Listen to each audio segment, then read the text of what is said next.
오늘 말씀의 성경 본문은 마태복음 8장 5절에서 13절 말씀입니다. 예수께서 가버나움에 들어가시니 한 백부장이 나와 간구하여 가로되 주여 내 하인이 중풍병으로 집에 누워 몹시 괴로워하나이다.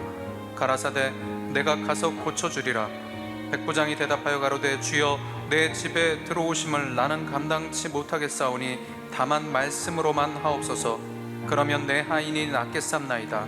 나도 남의 수하에 있는 사람이요 내 아래도 군사가 있으니 이더러 가라 하면 가고 저더러 오라 하면 오고 내 종더러 이것을 하라 하면 하나이다. 예수께서 들으시고 기이 여겨 쫓는 자들에게 이르시되 내가 진실로 너에게 이르노니 이스라엘 중 아무에게서도 이만한 믿음을 만나보지 못하였노라.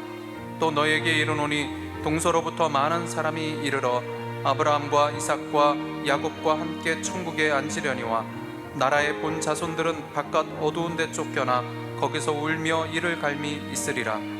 예수께서 백부장에게 이르시되 가라 내 믿은 대로 될지어다 하시니 그 시로 하인이 나으니라.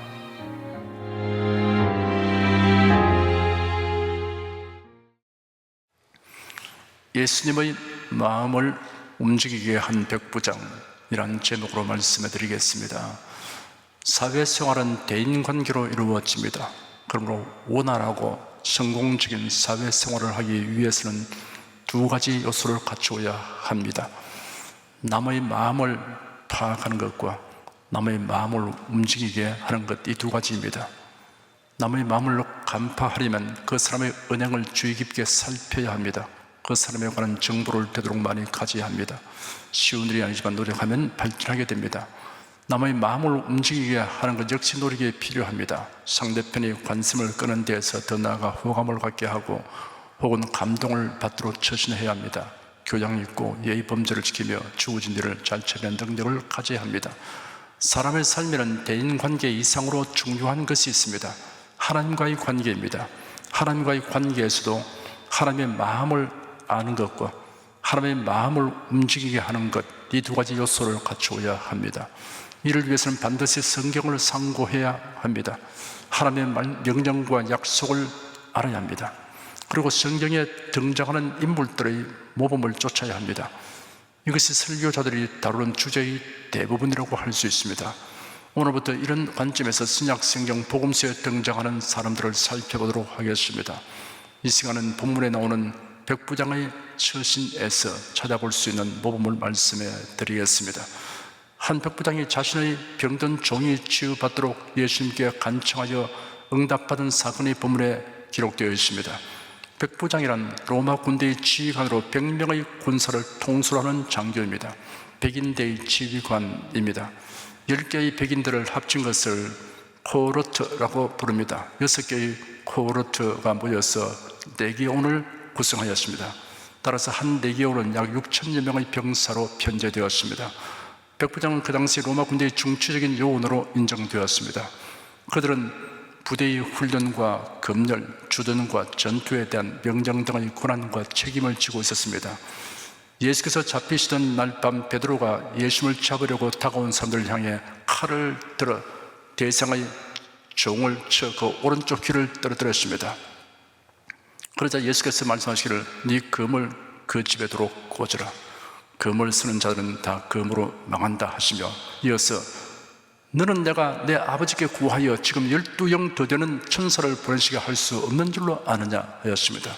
여기서 영어로 번역된 원어 레기오나스가 곧 로마의 한 군단을 의미하는 레기온입니다. 약 6,000명의 보병과 약 120명의 기병으로 편제되었습니다. 그렇다면 예수님이 말씀하신 12영이란 약 72,000명의 보병과 약 1,440명의 기병으로 구성된 군대입니다. 더욱이 예수님이 말씀하신 군대는 하늘의 군대입니다. 천군 천사들입니다. 예수님이 체포되어 가신 것은 대항할 능력이 없었어가 아니라 우리 죄를 대속하기 위해 성경에 기록된 대로 고난을 받아쓰기 위한 것입니다. 본문에 등장하는 백부장의 부대는 갈릴리 지방 가버나움에 주둔하고 있었습니다. 가버나움은 상업적으로도 군사적으로도 매우 중요한 도시였습니다. 당시에 이 지역을 로마로부터 분할받아 통치하고 있던 인물은 분봉왕 헤롯 안티바스입니다. 가버나움은 헤롯의 궁이 있었습니다. 갈릴리 지방 사람들이 반란을 곧잘 일으켰기 때문에 로마 제국은 그곳에 군단급의 군대를 주둔시켰습니다. 이 로마 군단은 용병들로 구성되었는데 이들을 지휘하는 장교들은 로마 출신이었습니다. 갈릴리 바다로부터 북서쪽으로 8km 정도 떨어진 언덕에는 정상 부분에 넓은 평지가 있어서 많은 사람들이 머물러 말씀을 듣기에 좋은 장소였습니다. 예수님이 여기서 저 유명한 8가지 복에 대하여 설교하셨습니다. 그리고 가버나움으로 내려가시니 사람들이 따라왔습니다. 가버나움은 갈릴리에서 예수님의 활동 중심지였습니다. 예수님이 가버나움으로 들어가시니 한 백부장이 주여 내 하인이 중풍병으로 집에 누워 몹시 괴로워하고 있습니다 라고 말하며 고쳐주시기를 간구하였습니다. 예수님은 내가 가서 그를 고쳐주겠다 라고 긍정적인 대답을 하였습니다. 그러자 백부장은 주님 내 집에 들어오심을 저는 감당치 못하겠습니다. 다만 말씀만 하시옵소서.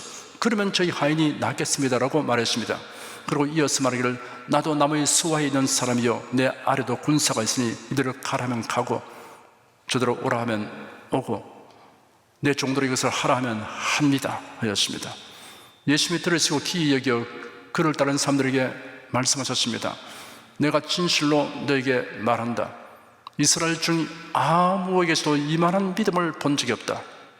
또 너에게 말한다. 동서로부터 많은 사람이 와서 아브라함과 이삭과 야곱과 함께 천국에 앉을 것이나 나라의 본 자손들은 바깥 어두운 데 쫓겨나서 거기서 통곡하며 이를 갈 것이다. 그런 다음 백부장에게 가라 내 믿은 대로 될지어다 하시니 백부장의 하인이 곧 나았습니다. 예수는 백부장이 처신한 것을 보시고 기이히 여겼으며 크게 칭찬하셨습니다. 여기에 기이하게 여겼다는 표현은 감탄하셨다는 뜻이 있습니다. 복음시에 기이히 여겨라는 낱말이 예수님의 반응으로 사용된 적이 2번 있습니다. 예수님이 자신이 자라나신 곳 나사렛에 가셔서 복음을 전하셨을 때 나사렛 사람들이 예수님을 배척했습니다. 심지어 동네 밖으로 쫓아내어 그 동네가 건설된 산 낭떠러리까지 끌고 와서 밀쳐내리치고자 하였습니다. 마가복음 6장에 기록되기를 거기서는 아무 권능도 행하실 수 없어 다만 소수의 병인에게 안수하여 고치실 뿐이었고 저의 믿지 않음을 이상히 여기셨다 하였습니다. 저의 믿지 않음을 기이 여기셨다고 하는 것입니다. 나사렛의 유대인들은 예수님이 기이하게 여길 정도로 실망하게 하였으나 가버나움의 이방인 백부장은 예수님이 기이하게 여길 정도로 감탄하게 하였습니다. 백부장은 예수님에게 호감을 주었으며 예수님의 마음을 움직이게 하였습니다. 백부장의 어떠한 처신이 예수님의 마음을 움직이게 하는가를 자세히 살펴보겠습니다. 첫째는 병든 종에 대한 백부장의 사랑이 예수의 마음을 움직이게 하였습니다. 백부장의 마음은 어찌하든 병든 종을 살리려고 하는 생각으로 가득 차 있었습니다. 예수님의 공생의 기간에 많은 사람들이 예수님에게 도움을 청하였지만 대부분 자신이나 가족, 친척을 위해 간구하였습니다. 그런데 여기 백부장은 자기 종의 치료를 위해 예수님에게 간청하였습니다. 백부장의 종은 매우 성실한 사람이었음을 우리가 추리할 수 있습니다. 그 종은 주인에게 긍정적 관심의 대상이 되었으며 호감을 갖게 할 만한 처신을 하여 왔음이 분명합니다. 그렇다고 할지라도 백부장이 종에 대하여 마음을 쓰는 모습은 기이한 것입니다. 그 당시의 시대에 종의 신세는 실로 비참하였습니다. 종은 주인의 소유물로서 그 생살 대탈권이 주인에게 있었습니다. 헬라나 로마 시대의 종들은 인격적으로 취급받지 못했습니다. 종은 짐승처럼 도구처럼 취급받았습니다. 본문과 통일한 사건을 다루고 있는 누가복음 7장에 보면 좀 더 자세히 기록되어 있습니다. 백부장이 유대인의 장로 몇 사람을 보내어 예수님에게 청혼한 사실을 밝히고 있습니다. 이를 전으로 백부장은 그의 종이 병고침 받기 위해 애썼던 것입니다. 이를 볼 때 백부장은 참으로 사랑이 많은 사람이었습니다. 사랑하는 마음으로 고통당하는 사람을 돕기 위해 힘쓰는 사람은 예수님의 마음을 움직이게 합니다. 둘째는 유대인 장로들이 설명한 백부장의 헌신적인 행위가 예수님의 마음을 움직이게 하였습니다. 누가복음에 보면 유대인 장로들이 예수님께 간절히 구하면서 백부장에 대하여 소개하는 장면이 있습니다. 그들이 예수님에게로 와서 간절히 구하여 말하기를 이 백부장은 주님께서 도와주시기에 합당합니다. 그가 우리 민족을 사랑하고 또한 우리를 위하여 회당을 지었습니다. 백부장의 부탁을 받은 유대인 장로들은 예수님께 열성적으로 구했습니다. 이방인 백부장의 부탁을 받아서 이렇게 간절히 청원한다는 것은 당시 유대인 사회의 분위기에서는 보기 힘든 일입니다. 이들이 유대인 사회의 지도적 위치에 있는 장로들이라는 점을 감안하면 더욱 그러합니다. 백부장이 평소에 유대인 민족을 사랑하였습니다. 그 사랑의 구체적인 표현으로 유대인 회당을 지어주기까지 하였습니다. 백부장은 베풀기를 좋아하는 사람이었습니다. 또 유대인들이 하나님을 경외하는 생활을 잘할 수 있도록 돕기 위해 많은 재물을 들여 헌신하였습니다. 주 하나님을 경외하는 사람을 사랑하고 예배하는 사람을 돕는 일에 힘쓰는 사람은 주님의 마음을 움직이게 합니다. 셋째는 백부장의 겸손함이 예수님의 마음을 움직이게 하였습니다. 로마가 세계를 지배하고 있을 당시에 로마의 백부장의 위세는 대단하였습니다. 로마 군대의 백부장이라는 직책은 세월만 채우면 받을 수 있는 것이 아니었습니다. 오랫동안 그와 함께 전투를 해본 군인들의 투표로 지지를 받아야 했습니다. 인품과 통솔력, 식견과 용맹성 등의 자질을 갖춰야 했습니다. 백부장들은 식민지 점령군 장교로서 우울감이 가득 차 있었습니다. 그만하였습니다. 그런데 가버나움의 백부장은 매우 겸손하였습니다. 그런 예수님이 자신의 집에 들어오신 것을 감당할 수 없다고 말했습니다. 그런 예수님이 누구신가를 알았습니다. 예수님에 대하여 존경 이상의 마음을 지녔습니다. 그런 예수님에 대하여 주님이라고 불렀습니다. 이 칭호는 유대 사회에서 하나님께 대한 칭호입니다. 그러므로 백부장은 주님이신 예수님이 자신의 집에 들어오신 것을 감당할 수 없던 것입니다. 우리 주 예수 그리스도가 누구이신가를 진정으로 아는 사람은 겸손히 주를 섬기게 됩니다. 예수님이 말씀하시기를 나는 마음이 온유하고 겸손하니 나의 무게를 메고 내게 배우라 하였습니다. 베드로 전서에는 젊은 자들아 이와 같이 장로들에게 순복하고 다 서로 겸손으로 허리를 동이라. 하나님이 교만한 자를 대적하시되 겸손한 자에게는 은혜를 주시느니라. 그러므로 하나님의 능하신 손 아래서 겸손하라. 때가 되면 너희를 높이시려 하였습니다. 하나님의 능하신 손 아래서 겸손하게 처신하는 사람은 예수님의 마음을 움직이게 합니다. 넷째는 백부장의 믿음이 예수님의 마음을 움직이게 하였습니다. 백부장은 예수님에게 요청하기를 다만 말씀만 하시옵소서. 그러면 내 하인이 낫겠습니다 라고 말했습니다. 백부장의 믿음은 주님의 말씀에 근거하였습니다. 하나님의 말씀은 뒷전으로 하고 기사와 이적에만 의존하는 믿음은 물거품처럼 사라집니다. 예수님의 제자들과 함께 쉴 틈을 얻기 위하여 배를 타고 갈릴리 바다 건너 디베라로 갔습니다. 이를 본 사람들이 바다 위편 육지로 달려가서 예수님보다 먼저 디베라 들판에 운집하여 있었습니다. 예수님은 그들을 보고 역정을 내시지 않았습니다. 오히려 목자면 양 같은 그들을 불쌍히 여기시고 은혜로운 말씀으로 가르치시며 병든 자들을 고치셨습니다. 사람들은 시간 가는 줄 알지 못하고 마냥 그곳에 머물러 있었습니다. 어느덧 날이 저물고 있었습니다. 예수께서 제자들에게 너희가 저들에게 먹을 것을 주라고 지시하셨습니다. 제자들은 예수님의 지시를 받고 난감했습니다. 그들에게는 떡도 돈도 없었습니다. 그때 안드레가 보리떡 5개와 물고기 2마리를 가지고 왔습니다. 한 어린이가 정한 것이었습니다. 예수님 그것을 받아들고 축복한 다음 제자들이 나누어 주었습니다. 놀랍게도 제자들이 모두 보리떡과 물고기를 받았습니다.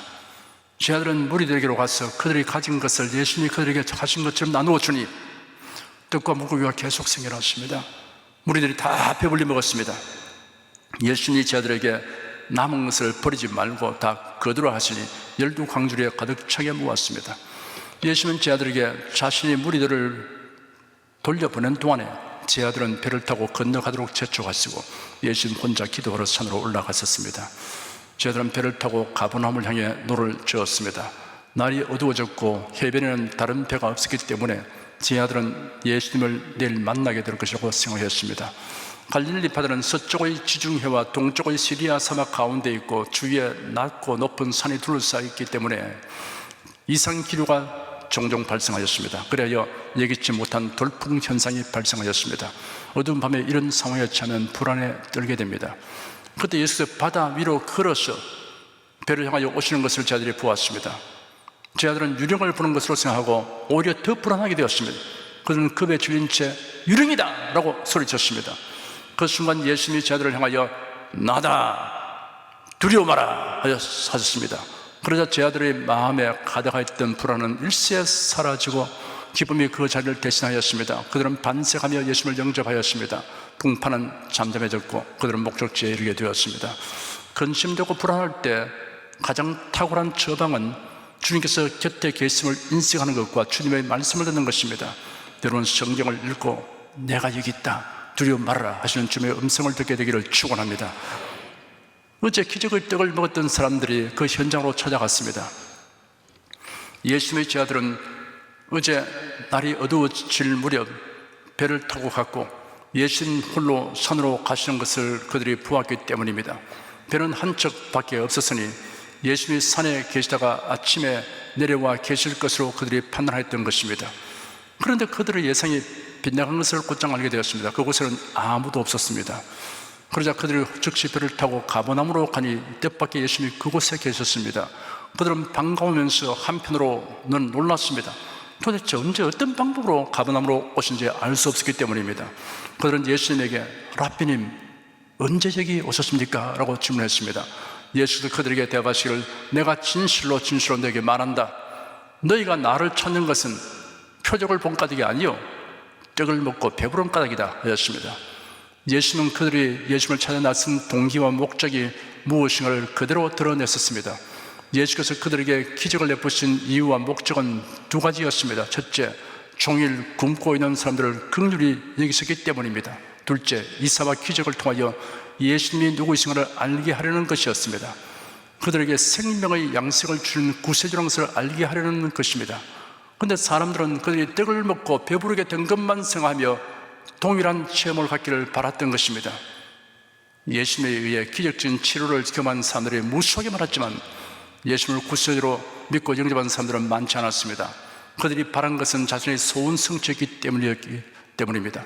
우리가 하나님의 능력을 보게 되고 체험하게 될 때 문제 해결을 바라는 것에만 집착할 것이 아니라 예수에 대한 믿음을 더 굳건하게 가지는 계기를 삼아야 할 것입니다. 예수님의 사랑과 은혜를 체험하고 진리의 말씀을 깨닫기를 갈망하는 마음을 가지는 것이 예배에 임하는 바른 자세입니다. 그래야 은혜를 바라면 아집을 버리게 되고 온유하고 겸손하게 됩니다. 세대가 바뀔수록 교회 예배 의식은 점차 세속적인 행사 분위기를 닮아갑니다. 하나님을 기쁘시게 하는 것보다 참석자들이 피차에 즐기거나 사람을 즐기게 하려는 경향이 짙습니다. 하나님의 말씀을 듣고 진리를 깨닫는 희열을 경험하고 지나치게 감성에 빠지지 않도록 절제하는 가운데 가사의 의미를 깊이 음미하면서 찬송하는 은혜로움이 얼마나 보배로운지를 알아야 합니다.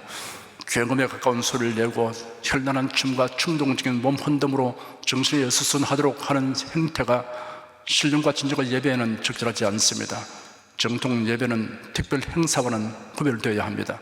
경건하게 하나님을 공경하는 마음으로 삼가며 절도 있는 자세로 예배해야 합니다. 마치 아주 맵고 짜고 단 음식에 길들여진 사람은 건강에 해가 되는 것을 알아도 좀처럼 식생활 습관을 고치려고 하지 않습니다. 습관의 힘은 매우 강합니다. 금가루가 날리게 된다고 하거나 사람을 쓰러뜨리는 등의 그 이상 망측한 짓을 하는 것을 보고 감동받으며 은혜 받는 사람은 심령이 병든 사람들입니다. 항상 요란하고 떠들썩한 예배 분위기를 길들여진 사람은 경건한 정통적 예배 분위기에 적응하지 못합니다. 기사와 이적을 보고 믿음을 가지게 되는 것은 좋으나 반드시 기록된 말씀에 의한 믿음을 가져야 합니다.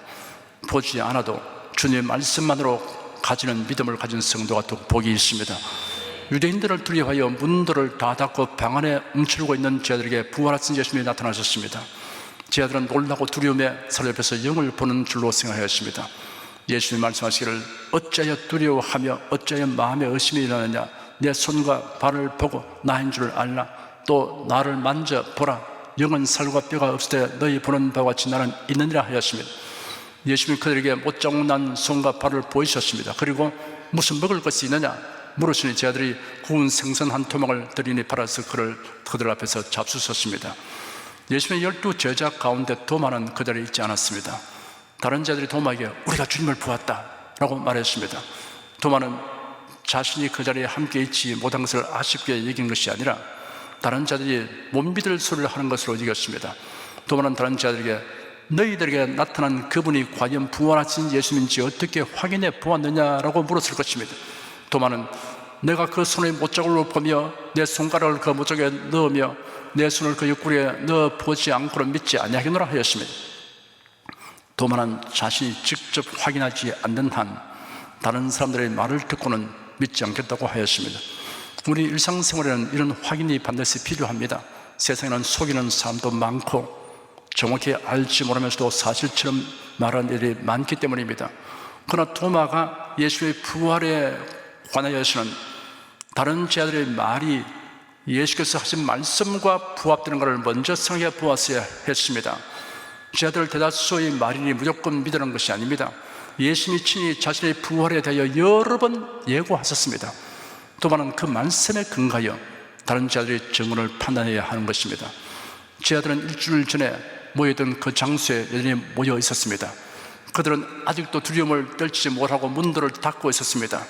부활하신 예수님을 보았고 평강의 선포도 들었고 그들이 해야 할 일에 대해서도 들었지만 두려움을 떨치지 못했습니다. 이성과 감정이 일치하는 것이 쉽지 않습니다. 그때는 교육과 훈련이 필요합니다. 이날은 도마도 그 자리에 있었습니다. 제자들이 모인 곳에 나타나신 예수께서 도마에게 네 손가락을 이리 내밀어 내 손을 보고 네 손을 내밀어 내 옆구리에 넣어보라. 그리하고 믿음 없는 자가 되지 말고 믿는 자가 되라고 말씀하셨습니다. 도마는 자기가 다른 제자들에게 말한 것처럼 행동하지 않았습니다. 그 손의 못자국을 보며 자기 손가락을 그 못자국에 넣으며 자기 손을 그 옆구리에 넣어보려고 시도하지 않았습니다. 부활하신 예수님을 직접 뵙게 되니 그럴 필요가 없게 된 것입니다. 도마는 나의 주님이시며 나의 하나님이십니다 라고 말했습니다. 예수님은 우리의 주님이시고 구세주이시며 하나님이십니다. 종교다원주의자들에게 석가도 하나님인가 공자도 하나님인가 마호메트도 하나님인가 라고 물어보십시오. 그렇다고 대답한다면 그 사람과는 더 이상 논란할 가치가 없습니다. 만일 질문을 받는 사람이 이들은 하나님이 아니다 라고 대답하면서도 종교다원주의 조직에 참가하여 활동하거든 제정신이 아닌 사람으로 간주할 수밖에 없습니다. 예수께서 도마에게 너는 나를 본 거로 믿느냐 보지 못하고 믿는 자들은 복되도다 하셨습니다. 부활하신 예수를 직접 보지는 못하였지만 예수는 우리 죄를 대속하시려고 십자가 못 박혀 죽으시고 장사되었으나 사흘만에 다시 살아나시고 하늘에 오시다는 것을 믿는 사람이 복이 있습니다. 이러한 믿음을 가지게 된 것은 여간 큰 복이 아닙니다. 하나님의 택하심과 성령께서 임하셔서 깨달음과 믿음을 주시는 은총을 입지 않고는 있을 수 없기 때문입니다. 백부장은 예수님에게 추술적 행위를 기대하거나 요구하지 아니했습니다. 그런 예수님의 하시는 말씀만으로 충분하였습니다. 이스라엘 북쪽에 위치한 아람 나라는 군대장관 나아만이 활동하던 때 강성해졌습니다. 그런데 나아만 장군이 나병 환자가 되었습니다. 온갖 방법을 강구했으나 병세만 깊어갔습니다. 군대장관 나아만 장군의 아내에게 시중 드는 소녀가 있었는데 이스라엘에서 포로되어 온 소녀였습니다. 나아만 장군이 나병이 걸려 말할 수 없는 비탄에 취한 사실을 이 소녀가 알게 되었습니다. 이 소녀가 여주인에게 귀중한 정보를 제공했습니다. 우리 주인님이 사마리아에 계신 선지자에게 가셨으면 좋겠습니다. 그러면 그분이 주인님의 나병을 고쳐줄 것입니다. 이 소녀가 전한 정보는 캄캄한 어둠 속에서 처한 나아만 장군에게 한 줄기 빛이었으며 절망의 수렁에 빠진 그를 건져올리는 손길이었습니다. 그 정보를 듣고 나아만 장군은 지체 없이 많은 예물을 준비하여 군조를 거느리고 엘리사 선지자가 거처한 곳으로 갔습니다. 그런데 엘리사는 얼굴도 내밀지 않고 사환을 보내어 지시했습니다. 누당강에 가서 7번 씻으시오. 그러면 당신의 살이 다시 깨끗하게 질 것이요. 이 말을 전해 들은 나아만 장군은 몹시 기분이 상했습니다. 나아만 장군은 엘리사가 그를 국빈으로 정중히 예를 갖추어서 받아들일 줄 기대했습니다. 그리고 장엄한 종교 의식을 베풀어 줄 것으로 알았습니다. 그런데 직접 나와보지도 않고 사람을 보내어 말씀만으로 지시하니 문전박대의 홀대를 당하고 있다는 생각이 들었습니다. 뭐라고? 나에게 흐리고 진흙탕인 요단강에서 들어가 몸을 씻으라고? 강에 몸을 씻으려면 다메섹의 맑고 깨끗한 강 아바나와 바르바리 그보다 더 낫지 아닌가? 요단강에서 7번 씻으면 낫는다는 그런 이치에 맞지 않는 비성적인 말이 어디에 있는가? 그때 나만 장군의 신하가 정중하게 만류했습니다. 나병이 치유되는 것에 비하면 못할 것이 없다는 충고를 듣고 나만 장군은 생각을 바꾸게 되었습니다. 비로소 나만 장군은 마음을 낮추었습니다. 하나님의 선자의 엘리사의 말씀대로 순종했습니다. 그래서 나병을 고침받았습니다. 나만 장군에 비하면 본문의 백부장은 탁월합니다. 백부장은 선영이를 주님 내 집에 들어오심을 저는 감당치 못하겠습니다. 다만 말씀만 하시옵소서. 그러면 저희 하인이 낫겠습니다. 나도 나무의 수와 있는 사람이요 내 아래도 군사가 있으니 이리로 가라면 가고 저대로 오라면 오고 내 정도로 이것을 하라면 합니다 라고 말했습니다. 백부장은 그의 일상에서 있는 일을 유추하여 신령한 진리를 깨닫는 통찰력이 있었습니다. 백부장은 예수님을 하나님의 권세와 능력을 가진 분으로 믿었습니다. 예수님은 백부장의 믿음에 대하여 감탄하며 그 믿음을 크게 칭찬하셨습니다. 내가 진실로 내게 말한다. 이스라엘 중 아무에게서도 이만한 믿음을 만나보지 못했다. 그리고 백부장에게 네 믿은 대로 될지어다 하였습니다. 그시로 그 하인이 나왔습니다. 가버나움의 한 백부장을 향하여 예수님의 마음이 이처럼 움직인 까닭을 이 시간 자세히 살펴보았습니다. 사랑하는 여러분은 모두 본문에 나오는 백부장을 본받아 행하심으로 주 하나님의 마음을 움직이게 하는 생활을 하시기를 축원합니다. 기도하겠습니다. 다른 사람의 마음을 움직인다는 것이 여간 어려운 일이 아닌 것을 우리가 일상생활에서 수없이 경험합니다. 여기 하나님의 마음을 움직이게 한다는 것, 그것은 거의 불가능한 일처럼 우리가 여길 수밖에 없습니다. 그런데 놀랍게도 하나님께서 하나님의 마음을 움직이게 하는 사람들에 대해서 우리에게 소개해 주시니 감사합니다. 그들의 일거수일투족을 자세히 살펴볼 수 있도록 성경에 기록해 놓으신 것을 감사합니다. 오늘 저는 백부장을 통해서 많은 교훈을 받았습니다.